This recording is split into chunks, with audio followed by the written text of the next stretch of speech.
Alexa, who was Frank Sinatra's love of his life? From Cruisings.com. The love of Sinatra's life was Ava Gardner. I knew Sinatra it. left first wife Nancy Barbato for. Hey. Tonight, Vegas recap, good news from Sin City, and a little bit of silent film stuff, you know what I mean?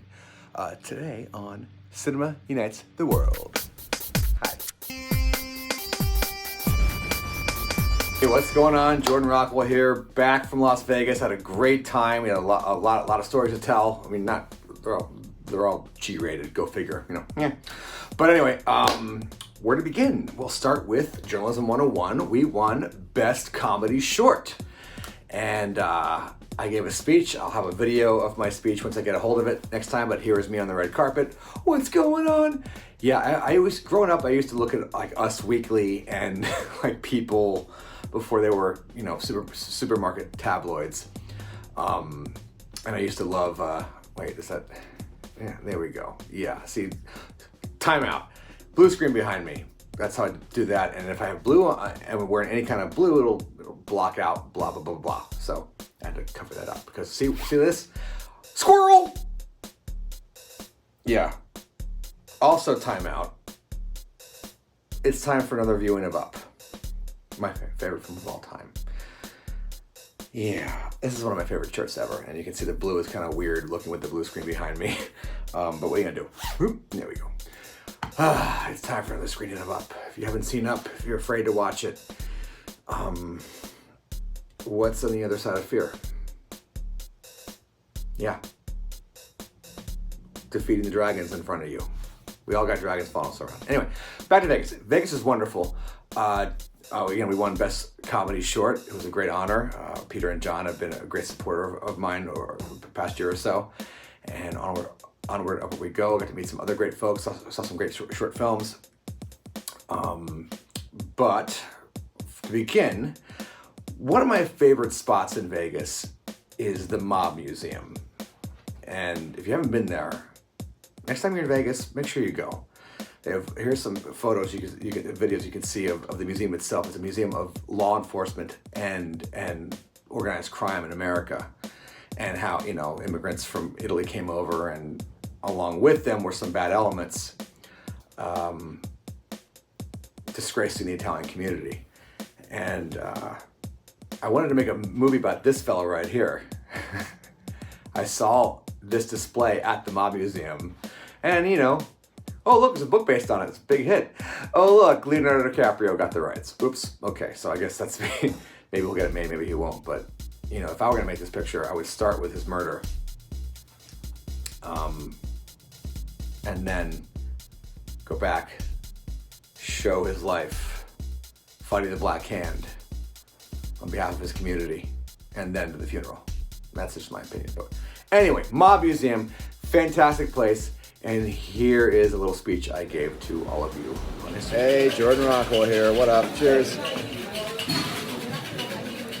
Coming to you from the Mob Museum, the underground of the Mob Museum. And anyway, getting right to it. It occurred to me the other day, and I've said it myself, I've heard other people say it, and it always makes me happy.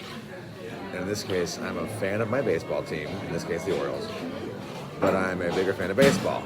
And this occurred to me while watching Game 1 of the World Series. First of all, nice W, Phillies.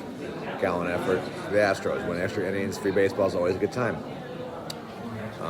Tomorrow morning, well, at least here in Vegas, for me, my beloved Philadelphia Eagles are going to play the Steelers. Am I supposed to hate the Steelers or our rival, the Dallas Cowboys? Why should I hate them? Is it fun? It's not fun to have hate in your heart. And it gets bad. I already talked about it before in the previous video. It's fun to root for my team, but I've been told to hate the Cowboys, and it's been manufactured. We are tribal by nature. Kind of makes you think about what's happening right now. Yeah? Anyway. Oh, let's see. What else? Oh, if you don't like the movie I like, then we can't be friends. You don't like the TV show I like, we can't be friends. What I love about Las Vegas is the food. I checked out 8 East and had some short rib dumplings, which are absolutely fantastic. What else? I of course always, whenever I'm in Vegas, I always go to Sinatra, which is my favorite spot ever, and I always get the veal and the bolognese sauce. It's just a great spot. And I got to watch the Phillies game, and congratulations to the Phillies on Game 1. Astros took Game 2, and tonight is Game 3. What else? Oh yeah, speaking of Philly, go Birds for 7-0. And whenever I travel, there just might be an Eagles bar somewhere, and I had to go way off strip, to the Torrey Pines pub, and I had a ball. I walked right in as kickoff happened and got the last seat at the bar, and then this happened.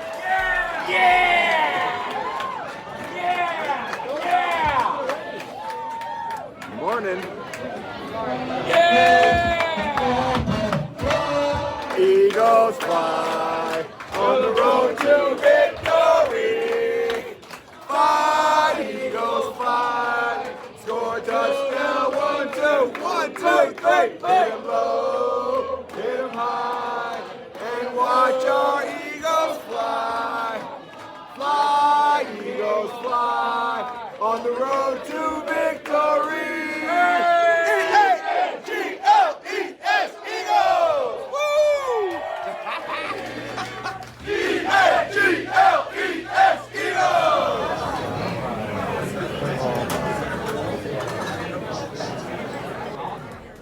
Anyway, so that was my successful Vegas trip, and after a year of this, I'm still taking acting classes. I've just been informed by my Meisner teachers that I've been promoted up to the next level of acting for my Meisner classes. I take classes online with the Hood School of Acting. So do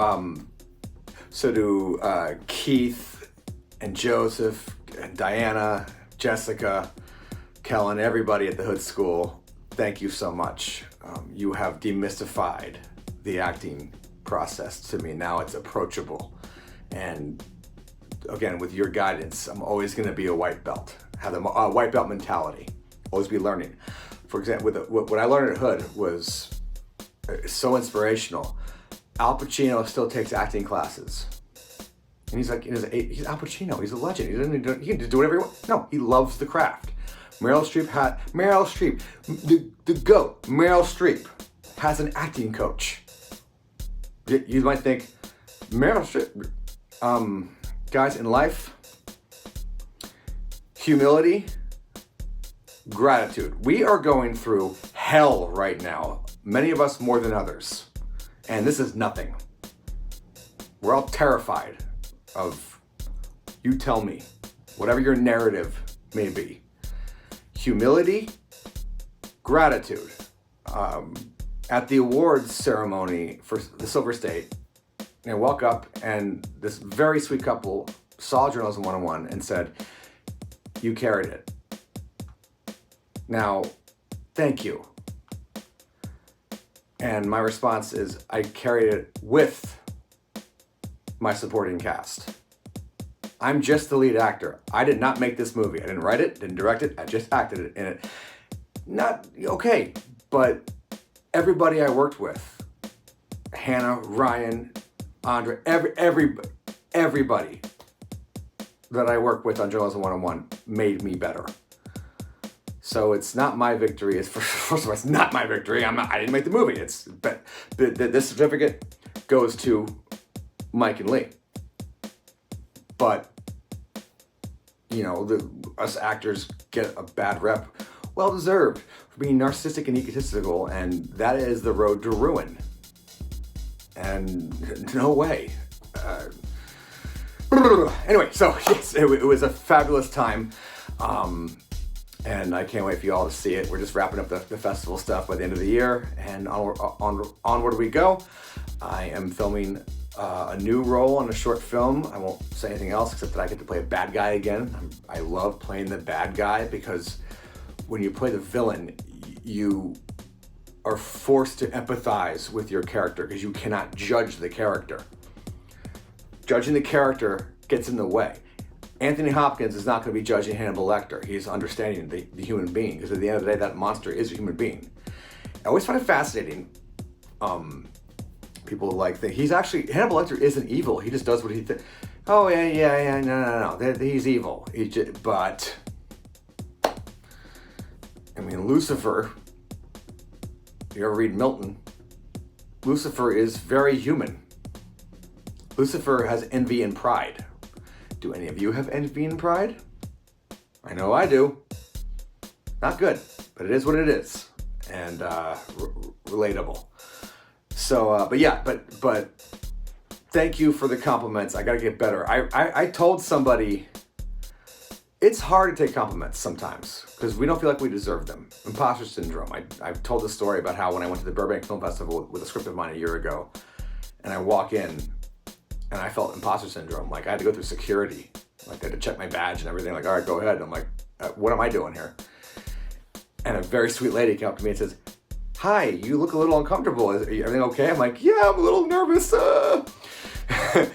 And she was so sweet to me. I wish I had gotten her card and information so I could just name her and say, "Hey, she's cool, hire her." But she set me at ease and says, "Jordan, you wrote your way in here. You earned your right to be here, just like anybody else."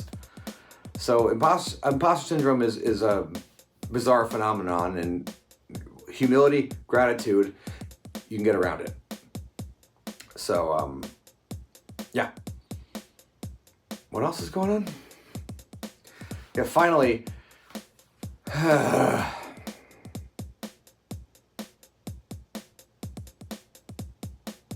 enjoying this? Having a good time? Everybody hates each other? Yay!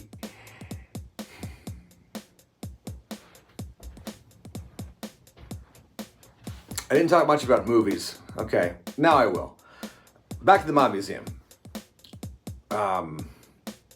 What I notice every time I'm there are these silent films, and I can't talk you into watching them. I just see something romantic about them, because I'm a very romantic kind of guy, and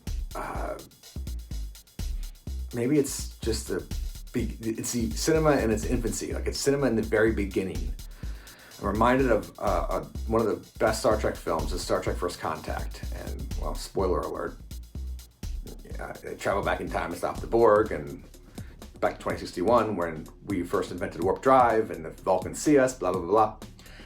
And Picard in the end is talking with his partner for the whole movie, played by the great Alfre Woodard, and says, she says to him, "I envy you the world you're going back into, the 24th century of, technology and peace," because she's coming out of World War III. And his response to her is, "I envy you taking these first steps." I mean, Picard knows he's looking at a legend. Her and Zephyr Cochrane, he's looking at a legend. It's like me meeting Lincoln, or Jefferson, or somebody, or Frederick Douglass, or somebody. And they may look at me like, look at the time we're in right now, and go, "I do not envy you." I'm like, yeah. Guys, I'm a hopeless romantic and an eternal optimist. Can we stop hating each other just for 2 seconds? Is that possible? Hope so.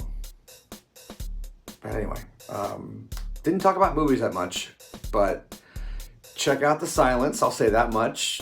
Put your phone down for an hour, because that's all Chaplin's going to ask of you to watch The Kid. I can tell you The Kid made me bawl my eyes out, and spoiler alert, happy ending.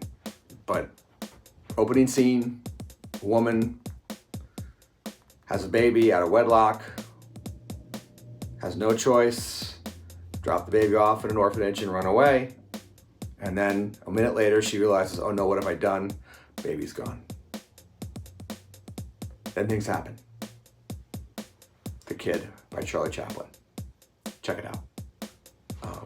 Chaplin was great. Buster Keaton and Mary Pickford, just the infancy of cinema and how they're just like cranking it out and going like, what are we doing? Like, and you got Eisenstein over in Russia and just so on and so forth. Like, just check them out. Just give them a shot. And if you're in the Mob Museum, you'll probably agree with me. But anyway, thank you very much for watching. CinemaUnitesTheWorld@gmail.com is my email address. CinemaUnitesTheWorld or flip that on Instagram. JER Cinema. My initials Jordan English Rockwell. JER Cinema on the Twitter. Hi Elon. Yay. We'll see. Anyway, but thank you very much for watching. I'll see you next week.